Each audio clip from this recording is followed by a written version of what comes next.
¿Qué tal? ¿Cómo están? Muy buenas tardes, amigos, amigas de Potosí Noticias. Nos da mucho gusto que nos acompañen el día de hoy aquí desde el café.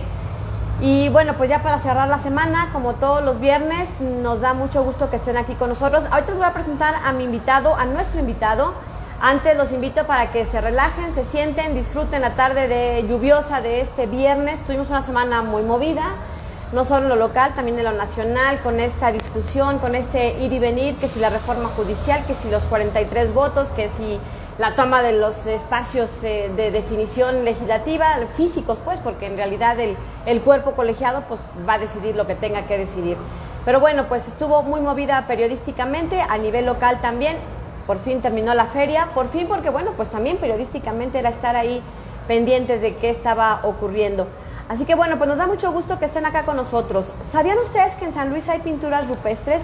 Yo personalmente no, hace apenas unos meses que me enteré, y afortunadamente tuvimos la posibilidad de que, bueno, pues contáramos con alguien que le sabe al tema, porque de eso hizo su tesis de maestría, y está con nosotros precisamente nuestro invitado de hoy, que bueno, pues nos va a platicar sobre este tema. Él es maestro en ciencias del hábitat y ya está haciendo un doctorado, es decir, se está especializando más, y precisamente producto de esta investigación pues ha trabajado con todos estos temas. Estuve practicando su nombre para que no se me fuera a olvidar y pues bueno, ya se me olvidó, pero ahorita les digo exactamente cómo se llama, porque si no voy a quedar mal aquí. Adolfo Rojano Guido. El Guido es el que se me estaba olvidando. Gracias, ¿cómo estás? Buenas tardes. Hola, buenas tardes. Gracias por acompañarnos. Ahorita le van a traer su capuchino. Gracias por la invitación y saludos a toda la banda. A toda la banda de los guardianes de la sierra, de todos estos activistas que están todos los días al pie del cañón desde hace varios años haciendo un trabajo muy importante. Y bueno, pues aquí públicamente les agradecemos porque nos acercan con todas estas fuentes de información que para nosotros son muy importantes. Y uno de estos es precisamente las pinturas rupestres. Si usted está igual que yo, que no tiene mucha idea de qué son las pinturas rupestres más que lo que vimos por ahí en la primaria, no se preocupen. Ay, cholera, capuchino caliente o frío. Sí. Yo pensé que yo era la que había equivocado. Es que esté un poquito rebajado. Muchas gracias, Muchas Gilberto. gracias. Sí, Gilberto, gracias. Muchas Estamos gracias. aquí en la nueva parroquia, ya saben que siempre nos atienden muy bien y que siempre se las recomendamos. No es que les queramos hacer publicidad gratuita, no, es que de verdad tienen un espacio muy bonito, una comida muy sabrosa y bebidas también muy, muy buenas. Bueno, ¿qué son las pinturas rupestres? A ver, cuéntanos, porque yo como que vagamente me acuerdo que en la primaria lo vimos. Bueno, es que cuando te explican que el arte rupestre o las pinturas rupestres se refieren a que son representaciones pictóricas plasmadas en un lecho rocoso, por eso son rupestres. Porque de repente dicen, no, es que es medio ranchero, es medio rupestre. No, eso nada que ver. Pues no, pero porque tiene que ver con el campo, con donde habitábamos antiguamente, en la montaña. ¿Antiguamente a qué tanto te refieres? Pues bueno, hay pinturas rupestres, acaban de encontrar las más antiguas allá en Asia, ahorita no recuerdo bien la ubicación, que tienen hasta 50,000 años, esas representaciones rupestres. Se encuentran en todos los continentes, a excepción de la Antártida, que no se ha explorado y, o sea, hasta la fecha no se sabe si existan, ¿no? Pero en todos los demás continentes se han encontrado con diferentes fechamientos, elaboradas por algunas otras pues tipos de humanos, porque hasta los neandertales hacían pinturas rupestres. Antiguamente se pensaba que nada más el Homo sapiens era el que tenía cierta comunicación entre ellos, lenguaje, y como... Que había sido capaz de plasmarlo, algo de comunicación. Sí, porque están transmitiendo un mensaje. Entonces, desde la antigüedad ya se sabe que, bueno, se sabía que ya eran mensajes, pero no se les había dado esa importancia. Apenas hasta el 2014 hay una investigadora canadiense que ella empezó a investigar las figuras abstractas dentro del arte rupestre y se dio cuenta que esas figuras abstractas se repetían en un largo territorio, pues no nada más en España, sino pues en el norte de Europa, hasta parte de Asia. Ella exploró más de 300 cuevas y fue documentando especie de signos y fue haciendo como un alfabeto, y pues no les puso los significados, pero puso más o menos un alfabeto. Lo que le está faltando a ella es la interpretación de esa especie de símbolos. Y yo creo que es lo más complicado, porque ahí tiene mucho de subjetivo también, ¿no? Sí, lo que pasa es que para saber más o menos lo que pudieran simbolizar, te tendrías que ir todavía con los grupos que siguen estando existentes. Cuando hacen estudios etnográficos, van con los grupos, por ejemplo, con los aborígenes australianos, que hasta la fecha siguen produciendo arte rupestre. Ah, ok. El arte rupestre no se limita a la antigüedad, sino que actualmente existe arte rupestre. Sí, o sea, hay zonas en Australia donde ellos siguen enriqueciendo sus cuevas y poniendo nuevos mensajes. Entonces ellos, a través de la comunicación, de pues, la historia oral, de lo familiar, van transmitiendo toda su simbología, el significado, y lo siguen conservando, y pues nos ha llegado hasta la fecha. Nosotros nos dimos a la tarea de tratar de buscar ese, pero con las culturas del sur de Estados Unidos, porque las culturas del norte de México, las que todavía son preexistentes, en la mañana inclusive hablábamos de eso en clase, pues ya tienen cierta contaminación de la conquista, de... O sea, los tarahumara, los yaquis, ¿o quiénes? Hasta los ¿Cuáles son los mismos, del norte de hasta los México? mismos huirras, Los huirráricas. Los huirráricas tienen cierto tipo de contaminación porque ellos ya hacen sus rezos, pues cristianizados. O sea, se refieren ya a la Virgen de Guadalupe, o sea, algunos, no y todos. En el sur de Estados Unidos están, digamos, menos influenciados por estos elementos religiosos. Sí, porque cuando llegaron los españoles ya estaban medio mermados a partir de la guerra del Mixtón que hubo aquí, la gran guerra chichimeca, y cuando llegan allá al sur de Estados Unidos, pues ya llegan un poco mermados, no duran mucho tiempo ahí, ya empiezan a invadir otros grupos, otros países europeos, no tienen mucho contacto con los indígenas de allá y no los contaminan. Entonces, ¿aquí en San Luis hay o no pinturas rupestres? Sí, sí hay pinturas rupestres. ¿Dónde? En la Sierra de San Miguelito, pues en el área que se delimitó como área natural protegida, hay una buena cantidad de espacios rocosos donde existe pintura rupestre. ¿De qué año datan más o menos? ¿O de qué época? ¿O de qué etapa? No te podré decir así exactamente una Pero fecha. para darnos una idea. Yo lo que tuve 1000 que años, hacer, 5000 años, algo. pues mira, yo tuve que hacer una comparativa simbólica con algunos grupos del norte de México y del sur de Estados Unidos y encontramos que había ciertos símbolos como el cien pies, hay un mono que aparece ahí con dos antenas, que le decimos el hombre hormiga, pero que son como una especie de plumas, y este cuate es una especie como de chamán o de líder de ahí, de los grupos. Entonces, tenemos más o menos ahí una edad de 1000 años antes de Cristo, al 700 antes de Cristo. Pero, o sea, es del año 1000 antes de Cristo al 700 después de Cristo, que pudo haber tenido esa ventana de elaboración, pero que sin embargo también se puede ampliar hasta 3000 años, que tuvieran un poquito más antiguas, antes de Cristo. ¿Qué materiales usaban? ¿Con qué pintaban? Ah, mira, por cierto, yo estuve buscando material para la tesis y encontré material de aquí, del Colegio de San Luis, y encontraba uno, se me hizo muy curioso porque hablaban de los estudios que han hecho en Aguascalientes, en Zacatecas, en Durango, y al momento de estarlo leyendo yo me di cuenta, oye, pero... O sea, como que este estudio no le hace falta campo, porque mencionaba aquellos estudios y hablaban pues que pues con pinturas, hacían la pintura roja, la sacaban del mercurio, ¿no? O sea, de los yacimientos que hay de mercurio, de tierras rojas o areniscas, por ejemplo el carbón, pues ya se sabe, las que son en negro pues es carbón, algunas que son blancas decían que eran pues calizas o cal, y yo para la zona que es la Sierra de San Miguelito, por eso se me hizo curioso, porque ahí no hay cal. Lo más que nos podemos acercar de un material que sea parecido a algo blanco, pues hay zeolitas o manganeso o zonas de alteración hidrotermal volcánica que nos dan esas que tonalidades. podrían haber sido para los blancos. Lo blanco. Y para los rojos es la grana cochinilla. Que lo usaban los pueblos originarios prehispánicos también. Sí, y en este estudio pues no la mencionaban muy bien. Y cuando hemos estado visitando los sitios, enfrente de las pinturas hay nopales con grana Cuéntale cochinilla. a la gente qué es grana cochinilla. La grana cochinilla es un hongo que le salen a las plantas. Inclusive le puede salir a cualquier planta, no es Pero específicamente a los nopales, ¿no? Lo que pasa es que en los nopales o a las cactáceas en general. Yo he visto que le sale a las plantas, que inclusive que yo he tenido en el jardín, y es una especie como de cono blanco. así chiquitito, que se empieza a poner toda la planta blanca y crecen por abajo de las hojas. En los nopales sí se ven en toda la penca. ¿Y qué es lo que pinta de rojo?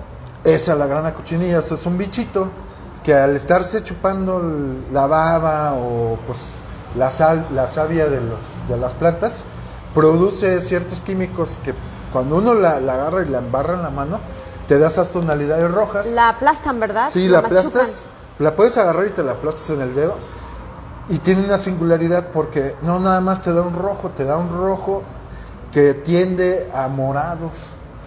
Entonces cuando tú ves la pintura y ves esos morados, no es que estés pintando la pintura, sino de que es grana cochinilla. Tú al momento de aplicarla se ve el morado y el rojo, Ajá. porque es un rojo muy intenso. Inclusive pues en la época ya colonial se explotó mucho la grana cochinilla, y fue un color que México le otorgó al mundo porque se usaba para los textiles. Sí, sí. Se metía la ropa blanca, se le exprimía la grana cochinilla y se llevaba ese rojo a Europa. ¿Qué? Entonces, ¿has encontrado documentos o tú fuiste a campo y los encontraste o ya existía y alguien más los había encontrado? Pues, ¿cómo estuvo los hallazgos? Primero fuimos con un amigo que es Alejandro Guzmán, que le mando un saludo. Él me llevó al mal llamado Cerro de Silva. Entonces fuimos con él a ver unas pinturas ahí muy curiosas. Hace ya 9 años que fuimos con él. Llevó un grupo de arqueólogos que pues ahora estudian ellos esas pinturas y que inclusive pues no le hacen el reconocimiento a él, pero él los llevó y nos llevó a varios ahí, pero a mí ya me había llevado antes con otros amigos. Nos platicó cómo estaba ahí el espacio, lo que se tenía en esa época, porque se pensaba que las pinturas les habían hecho los huachichiles, y los huachichiles no aparecen aquí en San Luis hasta el 900. ¿Y hubo algún, no sé, yo no sé de eso, pero alguna prueba tipo carbono 14 que datara? No se puede. ¿No? Lo que pasa es que para que tú puedas hacer una prueba de carbono 14 necesitas 1 kilo de material. Ah. Yo tendría que destruir 1 kilo de pintura rupestre para molerla y saber. Todavía estábamos checando con algún tipo de material o de aparatos de espectrometría, de refracción ahí de óptica, que nos pudiera dar algunas dataciones. Todavía estamos trabajando en eso con el área de ciencias de la Tierra de la misma universidad, con una doctora que nos está ayudando a hacer ese tipo de estudios. Ahorita estamos checando las capas de pinturas porque también tienen diferentes capas, o sea, tienen capas más antiguas y pues algunas tienen hasta 3 capas. O sea, en coincidencia, digamos, entre los expertos que están ustedes trabajando, podríamos hablar de que 1000 años antes de Cristo, fácil sí son. Sí, o sea, yo le pongo esa fecha para no irme muy atrás ni muy adelante. Ok, pero sí le doy una datación antigua porque sí son rupestres, entonces sí son antiguas. No es un material reciente porque también hay ciertas mañas para datar ciertos espacios, ciertos lugares y poder justificar la destrucción de los sitios. Como hay algunos documentos, no hemos podido acceder a los documentos del INAH porque el INAH se basa con el IFAI y no nos quieren entregar ciertos documentos porque pues al no hacer muchos estudios ellos, porque también están rezagados en ese tipo de cuestiones, porque la gente que tienen trabajando ahí, pues los sueldos no son muy bien remunerados, mandarlos a campo, pues muchas veces les cuesta trabajo y no tienen especialistas en arte rupestre. ¿Qué encontraste? ¿Qué figuras? ¿Qué elementos? Ahorita nos decías algunos, pero a ver, más o menos, ¿cuáles son los que has encontrado? Pues mira, es que depende del lugar, pero por lo que hemos estado encontrando, se tratan de grupos o familias que vivían en ciertos espacios. Porque también si tú te fijas en las 2 tamaños grandes que tiene la Sierra de San Miguelito, pues... Ah, no, del celular, no pues las traías así impresas o algo para que nos hiciera favor, Emilio. Bueno, platícanos, descríbelas. Después se las podemos agregar, ¿verdad? O sea, es como un rectángulo gigante lo que tiene la Sierra de San Miguelito. Entonces, dentro de esos espacios, los mismos grupos iban avanzando, iban migrando, porque ellos se dedicaban a la recolección. Sí, eran nómadas todavía. Seminómadas, porque ya empezaban a sembrar. Okay. O sea, ya también hay pinturas del maíz, de representación del maíz. Entonces, se puede, hasta el estudio lo llevamos de cierta manera, que encontramos una especie de maíz que da más o menos con las dataciones, y que es el maíz reventador. ¿Qué es el maíz reventador? Son las palomitas de maíz. O sea, ya desde entonces... Ya había palomitas de maíz en esta zona y ese tipo de maíz es de aquí del Valle de Villa de Reyes, antes llamado Valle de San Francisco.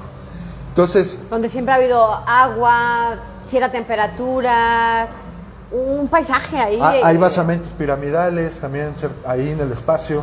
Hay unos, en algunos de los pueblos, no voy a decir localidades, que están enterrados ahí, otros cercanos a otras cosas más cerca de Villa de Reyes, y que eso quiere decir que si hubo un asentamiento, porque Mesoamérica fluctuaba en ciertas edades también, porque tenía que ver con Teotihuacán.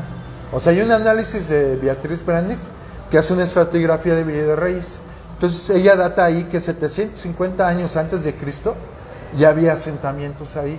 Y es que era un paso, digo, lo que está documentado más recientemente, ya cuando llegaron los españoles, se volvía un paso más o menos frecuente, Villa de Reyes, para ir a la Ciudad de México, pero que estaba, digo, seguramente pues muchísimo tiempo antes ya había ahí asentamientos, ¿no? Sí, lo que pasa es que ya estando los españoles y ya teniendo el Camino Real, San Luis Potosí no es parte del Camino Real.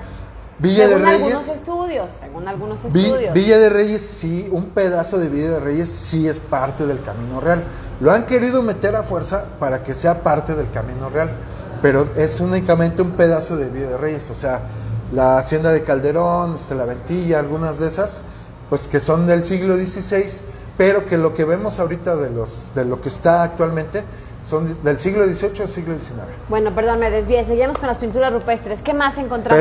Pero es importante saber esto, porque Villa de Reyes es rico en patrimonio cultural. Claro. La Sierra de San Miguelito es una especie como... Es que la Sierra de San Miguelito no crean que son los cerros que tenemos nada más aquí atrás. Abarca varios municipios. Sí. Mucho terreno. Son 4 municipios. Es Villa de Reyes, Villa de Arriaga, Mezquitic y San Luis Potosí. Entonces, es un espacio que pues culturalmente también fue una zona de trasiego desde hace 30,000 años. O sea, hay estudios que datan el Cerro de Silva hasta 9,000 años atrás en el tiempo. ¿Qué evidencia encontraron? ¿Qué pasaba ahí? Lo que pasa es que encuentran yacimientos de mamut, de tigre, dientes de sable, para darles esas dataciones de 30,000 años. Como en Charcas también hay mamuts, en Real de 14. ¿En Guadalcázar también habían encontrado algo? Sí, no? sí, o sea, toda esta zona es rica. Sí, ¿verdad? Porque pues estos animales sí bajaban, pero ellos obedecían un orden de migración por las 2 grandes sierras que nos encierran a nosotros en esta parte del territorio. Entonces tenían que ir norte-sur y los grupos originarios de aquí hacían lo mismo, a lo que le llaman correrías guachichiles, que también bajaban hasta Guanajuato y corrían hasta Durango. Entonces, por ellos estaban imitando algo que hacían sus antepasados.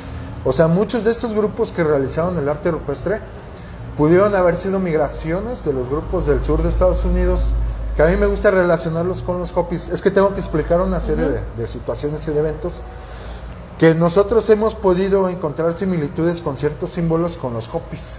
¿Qué son los Hopis? Los Hopis es un grupo ¿Hopis? Indígena, sí, de allá de Estados Unidos. Del sur de Estados Unidos. Que son famosos porque son muy controversiales, porque ellos cuentan muchas historias, su cosmovisión. Pues son de los grupos que te platico que son más puros. ¿Son nativos? Son nativos americanos, porque pues no son indígenas, porque no son indios, no son de la India. Sí, no, claro. Cuando se equivocaron los españoles, pues inclusive decían, no, pues es que la India, ¿no? Las Indias. Y no, pues la India estaba acá. Y le cambiaron los nombres a los indios y les pusieron hindúes. Y entonces son nativos americanos que han conservado su cosmovisión. Ellos hablan de los pueblos hormiga, que son esas especies de personas con antenas, que parte de su cosmovisión dicen que ellos salieron de abajo de la tierra. O sea, pero se refieren que vivían como en cuevas, ¿no? En el Gran Cañón, que salieron de ahí y pudieron habitar los valles. A eso se refiere. ¿Y qué relación encuentras con lo que está acá? Lo que pasa es que hay ciertos símbolos que ellos repiten, como el 100 pies, que el 100 pies no es más que una línea vertical con varias horizontales, que no quiere decir otra cosa que los estudios que se han hecho desde el Paleolítico los ubican como escurrimientos de agua. Entonces, si tú ves los valles de la Sierra de San Miguelito, que va el río aquí en medio y los escurrimientos que va teniendo. hacia el valle, hacia los valles de la sierra. Entonces ellos van repitiendo ese símbolo aquí en la sierra, en varios sitios se va repitiendo. Entonces, ¿qué me está marcando? Me está marcando una situación de un sitio de habitabilidad, donde ellos habitaban, donde ellos dormían. Entonces, cuando los espacios los tienes con pinturas rupestres, quiere decir que el espacio lo usaban más de una vez, migraban dentro de esos mismos espacios. ¿Y podían volver? Y volvían al mismo cíclico. sitio, sí, dependiendo también, porque ellos estaban obsesionados con la medición del tiempo. O sea, tenían ciertos símbolos con los cuales los hemos relacionado con la medición del tiempo. Hay un símbolo que en Sonora le llaman la cruz de Quetzalcóatl, pero es una especie como de cruz y tiene como un contorno alrededor de la cruz. Y en Sonora hay ese yacimiento. Yo lo encontré en la similitud con una cueva en Utah, que le llaman la Cueva de la Vida, y aquí está en la Cueva del Indio, y debe de incidir un rayo de luz cuando entra el verano. Entonces ellos, cuando pasaba ese fenómeno, ya sabían que tenían que migrar. Entonces, ¿Por qué? porque se acababan El agua, la comida, las raíces que consumían, las plantitas, porque todo se come. Ujú, sí, O sí. sea, uno que pues, ya está habituado a la ciudad, vas al cerro y, no, pues aquí me muero de hambre. No, pero la gente sabe que hay quelites y que hay... Ah, los muchas chicharrones. Yo les otras. digo chicharroncitos a los que les salen a las biznagas. Ah, también, claro. Esas, las frutitas que tienen. Entonces todo se come, los wixárikas se comen todo también. Y te explican así que todo se come. ¿Y estos qué otro elemento dibujaban? ¿Y qué significaba o qué interpretaciones le han dado? Mira, la interpretación que hasta el momento en lo que hemos llegado nosotros, hemos llegado a interpretarlo porque todos son propuestas. No estoy diciendo que realmente sean ese Sí, claro, tipo de porque situaciones. es muy subjetivo. Nadie estuvo ahí para decir, es que esta intención tenían para dibujar el cien pies. Sí. Son interpretaciones, Son hipótesis. propuestas. Exacto, hipótesis. Son hipótesis porque esos grupos ya no existen, ya no podemos llegar a Claro, entrevistarlos y entrevistarlos y decirle, preguntarles. oye, tu cien pies sí quiere decir el hábitat donde estabas habitando. Entonces nosotros Bueno, hacemos encontraron algo que le llaman el cien pies. ¿Qué más? Figuras humanas, ¿no? Sí, pero lo que pasa es que el análisis que hacemos con la tesis nos vamos más allá de lo que podría hacer un arqueólogo. El arqueólogo nada más hace una especie de catálogo, hace comparativas, discúlpenme, pero pues muy, muy bajas, de que algunos elementos son antropomorfos, zoomorfos, fitomorfos, astromorfos, y se acabó. O sea, que si eran humanos, que si eran animales, que si eran etcétera. Plantas, ok. Y entonces yo tuve que buscar una clasificación porque no existe una clasificación para hacer un análisis de arte rupestre. Encontré a un argentino que se llama Sade Camel, que él cuando vino a hacer aquí pues terminó la carrera y hizo su servicio social aquí en México, conoció a un alemán de aquí que se llama Miguel Mescher, algo así. Y él explicó más o menos una clasificación, él la perfeccionó. Yo tomo esta clasificación nada más para ordenar los Tus símbolos, hallazgos, tus símbolos. porque también él agrega geomorfos. ¿Qué quiere decir geomorfos? Que algunas de esas figuras representan espacios en el paisaje o figuras de cerros o contornos del cerro, caminos, senderos. Entonces, esas figuras abstractas de las que te hablaba, del Paleolítico, pueden ser ese tipo de figuras. A ver, cuéntanos 5 de las más importantes que tú pusiste en tu tesis. Pues mira, es el hombre hormiga, el cien pies, ¿El hombre hormiga qué era? pues es el personaje El que sale de la cueva. pues que tiene las dos plumas que parecen orejeras. Entonces este personaje se repite a lo largo de varios espacios. También hay otro tipo de personajes que son antropomorfos desnudos.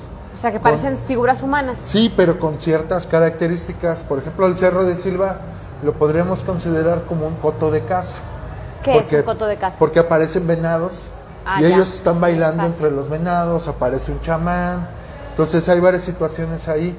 El cien pies es muy importante porque se repite muchas veces. Y ese nos dices que es como un cuerpo de agua que va... O un asentamiento. O un asentamiento. O sea, porque ellos vivían cerca de donde Claro, podían donde había tener agua. el agua. Porque, pues si tienes que caminar 1 o 2 kilómetros para tomar agua y luego regresar, pues tienes que estar cerca del lugar. O sea, tampoco vivir en el lugar porque todos los animales bajan a tomar agua. Sí, Entonces, representan un peligro también. Y pues ellos en esa época eran parte del habitar de allí de los animales. O sea, eran parte de la fauna. Y pues, ¿qué más? Hay figuras geométricas que ya hemos podido establecer su conexión con algunas piedras modificadas en el paisaje. Entonces hay ciertos tótems o figuras que ya modificaron. Y, pues, ¿Con qué las modificaban? ¿Con qué tipo de herramientas? ¿O cómo las o hacían? había algunas que recogían del río, que ya. pues ya estaban redondeadas y ellos las acomodaban. Ok. Y que nosotros hemos denominado como geomorfos, que son figuras como humanoides, pero de piedra, y casi siempre están cercanas a la pintura rupestre. Entonces, eso te ayuda a ubicarte dentro del espacio, que donde están esas figuras, cerca hay pinturas. Y a ellos también les servían de referencia, quizá. Claro, porque ellos las pusieron. Las pusieron por algo. Y yo he encontrado dentro de la bibliografía que ahora bueno, ya contemplé desde la maestría, que ya lo ubicaban también en Estados Unidos, ese tipo de modificaciones del paisaje. Entonces también hay unas grecas, que pues la greca, pues muchos historiadores pues las ubican con Teotihuacán, con algunas de las culturas Mayas antiguas incluso, ¿no? de México, pero es un símbolo que es más antiguo. O sea, el mismo Saint-Pierre lo he ubicado con Siberia, con el norte de Europa.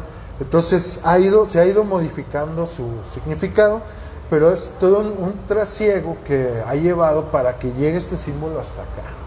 ¿Qué relación podría haber tenido, Siberia, Pues mira, Alaska, no sé, donde los hayas? yo digo que se sigue conservando. Actualmente hay un investigador en el Amazonas que vuelve a encontrar el Saint-Pierre. Y él ¿Parecido al que tú encontraste acá en la Sierra de San Miguelito? No, y parecido a las culturas del sur de Estados Unidos. O sea, si tú ves el símbolo del sur de Estados Unidos y ves el del Amazonas, es igual. Si han encontrado petrograbados, ahora lo acaban de encontrar en Acapulco, encontraron un petrograbado del chango de Nazca. Entonces todos los grupos tenían conexiones, había conexiones entre los pueblos. O sea, los pueblos nunca estuvieron aislados.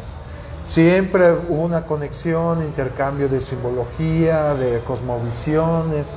Entonces ahí inclusive hay un tipo de comunicación que nosotros también, al sur de Estados Unidos, hay ciertos estudios donde relacionan a Quetzalcóatl y a Tlaloc allá. Lo que pasa es que no se pudo asimilar. Hubo ciertos petrograbados allá que se conservan, ahí se tienen, pero no lo asimilaron las culturas de allá. Ellos también nos otorgaron otros símbolos como estos. Y pues, ¿qué otras características podría yo señalar? Que pues en el análisis lo que hicimos es que son cartografías. Más que símbolos, que son cartografías. O sea, ¿como mapas? Son como especie de mapas. Y eso me lo dijo las personas de la localidad de Jesús María. Un ranchero que andaba ahí cuidando las vacas nos dijo, esas pinturas son mapas. Y si yo tuviera el sesgo de un factor social como un antropólogo o un arqueólogo, pues no les haría caso, ¿no? Diría, no, pues son cosas que cuenta la gente, que se inventó el señor, ¿no? Pero a ver, ¿tú qué elementos tienes y qué dedujiste? Pues porque ellos mismos me platicaron, o sea, vieron mi interés y me siguieron platicando. Me dijeron, mira, ese primer panel es un mapa, porque eso que está ahí te lleva a espacios más adentro de la sierra y vas a encontrar más pinturas. ¿Ellos las conocen? Sí, o sea, conocen los espacios. ¿Conviven con esos espacios? Hombre, conocen muchos espacios que están ahí y pues no falta otras personas que dicen que ellos descubrieron nuevos espacios porque la comunidad les manda el mensaje de que ellos conocen todos los espacios. Que por cierto hay que aclarar, yo creo, algo muy importante, que no podemos decir, bueno, a mí se me da muy irresponsable que ahorita dijéramos están en tal lugar, en tal localidad, porque no hay un cuidado de este patrimonio. Este es un patrimonio histórico. Entonces no podemos poner en riesgo porque somos muy irresponsables muchos ciudadanos. Pues muy voraces. No le daríamos la importancia y el cuidado que tiene. Muy voraces en muchos sentidos, a lo mejor para quien lo quiera explotar turísticamente sin ningún sentido socialmente responsable, o para quienes por curiosidad van pero acaban vandaleando. Entonces, por eso nos vamos a decir exactamente dónde están. Cuéntanos un poco sobre esto, ¿por qué no decir dónde están? Sí, porque mira, por ejemplo, tenemos que tener cierto sesgo con las ubicaciones, porque muchas veces también la comunidad, pues hay grupos de senderismo que les contactan. Yo he llevado grupos de senderismo, pero siempre con esa responsabilidad de que, mira, ve el espacio, no las toques, no les eches agua, no hagas mal uso del espacio, la basura que te vas a llevar es la misma que te vas a regresar. Incluso la luz le puede afectar. Sí, o sea, no tomar fotografías con flash, porque ya hay muchas pinturas que están desapareciendo. Entonces también parte del trabajo que estamos haciendo es meterle escáner 360 con tablet y así, para cuando vayamos a hacer unos trabajos de restauración, restaurarla a su estado original o parecido al estado original. Entonces, ha habido grupos de pseudoarqueólogos, yo les digo así, porque ellos también al principio nos llamaban pseudoexploradores. Yo soy ingeniero geólogo de formación, entonces yo llevo explorando la Sierra de San Miguelito desde el 2012, 2013, 14. Me fui subiendo. ¿Ingeniero en qué, perdón? Yo soy geólogo. Ah, geólogo. Y entonces, los arqueólogos siempre demeritan el trabajo de la geología. Pero si no hubiera sido por la geología, la línea del tiempo, el estudio del tiempo geológico no se tendría. Y todavía estaríamos tratando de dilucidar las edades geológicas de la Tierra y andaríamos perdidos. O sea, y desde el mismo principio de la deriva continental, y hay varios elementos que ayudó la geología a que los científicos se ubicaran temporalmente. Entonces, estos señores van a los espacios, los lleva la gente, y luego dicen que ellos encontraron esos lugares y que son nuevos espacios que encontraron dentro de la sierra. Cuando tú vas a los sitios y los ves que están súper limpios, ya se hizo un estudio previo, ya se levantó un acta, porque cuando tú encuentras un espacio que es nuevo, tiene un montón de tierra. O sea, tú te tienes que llevar una brocha, limpiarle para que se vea, para que se alcance a ver la pintura. ¿Y exactamente quién se presenta o cómo se registra ese hallazgo o qué? Lo que pasa es que lo tenemos que hacer con el INAH, y nosotros la verdad lo hemos tenido que hacer con el INAH nacional. Se hacen las fichas. Okay. Y hay un procedimiento, digamos. Sí, hay un procedimiento legal que se hace directamente con el INAH. A ellos sí se les entrega las coordenadas geográficas y pues, los lugares, ubicarlos dentro de los espacios, dentro de la misma Sierra de San Miguelito. Entonces, cuando esta gente me decía que había más espacios, yo me metí en la sierra junto con un amigo geólogo también, el ingeniero Jorge Xolalpa, que le mando un saludo al Xolo. Él me acompañó a muchos de esos viajes y encontramos más pinturas adentro. Y se repetía el 100 pies. Entonces yo dije, pues sí tiene conexión, claro. Los espacios están conectados. Hay una ruta de migración dentro del mismo espacio y casi siempre pegado con el río. Y encontramos de hecho lugares que pues la verdad, eso sí la comunidad no sabía de sus ubicaciones. ¿Y los documentaste? Lo estamos documentando porque ahora con la maestría no me alcanzó. Estoy elaborando las fichas, lo que pasa es que también con los aparatos que se están usando, pues nos ayudan los estudiantes del Hábitat que están haciendo su servicio social, nos ayudan pues con ciertas características de ciertos softwares a buscarles tamaños, dimensiones. Entonces va a estar muy rica la ficha. Padre.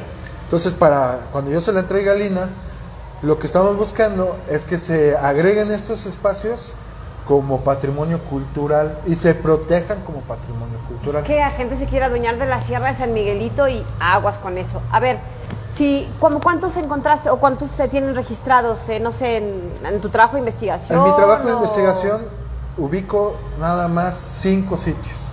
Okay. Pero de esos 5 sitios ubiqué 35 lugares dentro de esos mismos espacios, porque fui explorando dentro de esos mismos espacios. En el Cerro de Silva se tenía registrado únicamente un solo espacio, ubicamos uno más adelante, enfrente de ahí otro más, y otro más en todas otro cerro. Cuevas. Pues es que no son cuevas, se les puede llamar covachos, porque son una especie como de entrada nada más, no son muy profundos. Okay. Entonces eran los espacios donde habitaban ellos, y en el mismo Cerro de Silva hacían pequeñas migraciones y encontramos más espacios. ¿Qué fue, digamos, en resumen, porque estamos casi llegando al final, sí. En resumen, qué fue como el hallazgo o la principal aportación de tu trabajo de investigación de esta maestría que hiciste en Ciencias del Hábitat? Pues mira, estamos otorgando un trabajo en el que se está catalogando una cultura más antigua de lo que se tenía datado anteriormente dentro de los estudios que ya se habían realizado, aquí para el Valle de San Luis Potosí y el Valle de San Francisco, Valle de Reyes. Esa es nuestra aportación y el tipo de interpretación, porque anteriormente, como te digo, nada más se hacía como una especie de catálogo, se decía lo que tenía, no se hacían las relaciones con el norte de México y sur de Estados Unidos, no se trataba de ahondar un poquito más. Eso es lo que nosotros estamos, y ahora para el doctorado estamos proponiendo la conexión que hay con el paisaje y la pintura rupestre, porque sí existen espacios ceremoniales, de usos diferentes, no nada más la pintura rupestre. Lo que pasa es que también los estudiosos del arte rupestre van directamente a las covachas y se olvidan del paisaje. Se desentienden de todas las demás ubicaciones. Entonces a mí cuando me llevaban de prácticas de geología, nos enseñaron a ver ciertos rasgos, a ver el paisaje cómo es de manera natural. A ver, danos un ejemplo. Porque yo cuando empecé a internarme en la sierra, empecé a ver esas figuras modificadas, que les llamamos espeleotemas modificados, y cuando se los fuimos a ver a los arqueólogos nos decían, no, eso se hicieron de manera natural, cada vez que llovía se hizo el monito así con forma humana, y yo decía, no, pues ¿cómo se va a hacer así?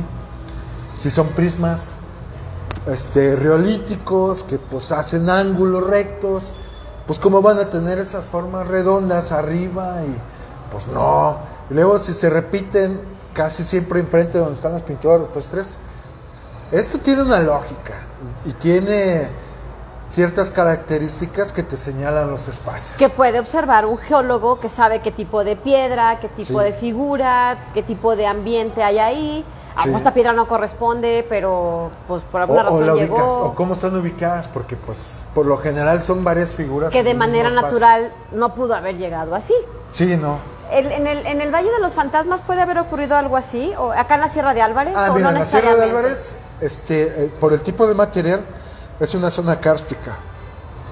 ¿Qué quiere decir eso? Que como son calizas, con la lluvia ácida Eso sí puede ser. se deshacen.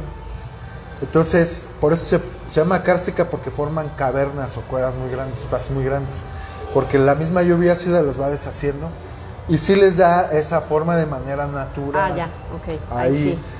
Sí. Y de hecho, pues los que querían depredar la sierra, ponían el Cerro del Potosí en la Sierra de Álvarez, para olvidarnos que el Cerro del Potosí está acá en la Sierra de San Miguelito. Entonces ya traían toda una temática y todo para desaparecer el espacio, comerse la mitad de la sierra, porque eso no lo sabe la gente que está comprando, habitando en la Sierra de San Miguelito, que las casas que compren, los espacios de ahí mismo, pues es una zona que está muy fallada, tiene fallas geológicas. ¿Y qué riesgos hay? Pues de que las casas que van a comprar al rato pues van a tener fracturas. Y hay muchas casas que cada vez que llueve se les fracturan las casas, tienen fisuras, tienen grietas, se les infiltra el agua. Entonces, pues están violentando un espacio. Y aparte el último corte que hicieron, que está al lado del Tangamanga, que le hizo un grupo inmobiliario de aquí, que hace inclusive los cortes de 90 grados. En las carreteras está prohibidísimo hacer cortes de 90 grados. Tú vas en los espacios... Porque hay un riesgo de deslave No, terrible. y de que la misma piedra se va erosionando y ella misma se va desgajando. O sea, va a llegar un momento en que pues ese tipo de construcciones van a empezar a tener movimiento. Ellos quisieron eliminar las fallas geológicas, inclusive en los mapas, en el Implan, pero siguen estando ahí. Yo las borro del mapa, pero ahí siguen estando. Claro, físicamente. Entonces, pues, no se dejen engañar. Bueno, pues gracias por haber acompañado a este espacio. Ojalá que nos vengan a platicar después otros detalles que vayan encontrando. Y qué bueno que están realizando esta labor de seguir cuidando la Sierra de San Miguelito. ¿Algo más que tú gustes agregar? Pues que si llegan a ir con los grupos de senderismo, pues que respeten los espacios, no las toquen, no les echen agua y que sepan que son antiguas. Y que la interpretación no tiene nada que ver con los huachichiles, sino son anteriores, para que hay varios grupos que desinforman. Los guachichiles, más o menos, ¿de qué año estamos hablando? Pues estamos hablando del 900, ya de la época, después de Cristo, sí, ¿no? ya Entonces... de la época actual, porque muchos de estos grupos migraban, porque también había cierto tipo como de guerras, y desplazaban a los grupos hacia el norte. Esos grupos del norte volvían a desplazarse hacia el sur. Entonces pudieron haber sido unos parientes de los huachichiles que tenían otro nombre, que las hicieron, se desplazaron al norte y luego regresaron, ya con el nombre de Huachichiles. Porque ahora hay grupos que se consideran huachichiles puros, que andan ahí tratando de ubicarse en el tiempo y de que dicen que ellos son huachichiles, cuando el grupo huachichil que originalmente nada más existen, yo los he visto, yo los he ubicado en Charcas. A mí me decía un amigo de allá de Charcas, velo, son los morenitos chapeados, esos son huachichiles. Entonces, si los ven morenitos y no tienen chapas, no son huachichiles. Bueno, pues muchas gracias por habernos acompañado. No, y muchas gracias por ustedes, por la invitación. Faltó mucha información, pero es parte de... Y si buscan el material de la tesis, se llama Arte Rupestre de la Sierra de San Miguelito y está en el repositorio de la Universidad Autónoma de San Luis Potosí. Así lo pueden googlear y ahí Así sale. lo pueden googlear y de hecho pues ya está protegido porque la universidad ya maneja licencias de protección de autor. Entonces yo le doy las gracias a la universidad por haberme dado la confianza ahora para el doctorado y que podamos otorgarles a ustedes, porque es parte de su patrimonio, todo esto que está aquí en la Sierra de San Miguelito, y vamos a encontrar muchos espacios más con ese tipo de material. Bueno, pues gracias, se nos terminó el tiempo, nos vemos el próximo viernes aquí desde el café. Gracias a todas las personas de la nueva parroquia que nos atienden y ya saben, los invitamos porque en el mes de septiembre tienen varias promociones con motivo del mes patrio y es un excelente sitio por si quieren venirse a festejar el grito, también tendrán varias promociones. Gracias, soy Lidia Huache, pásenla muy bien, hasta la próxima. Gracias.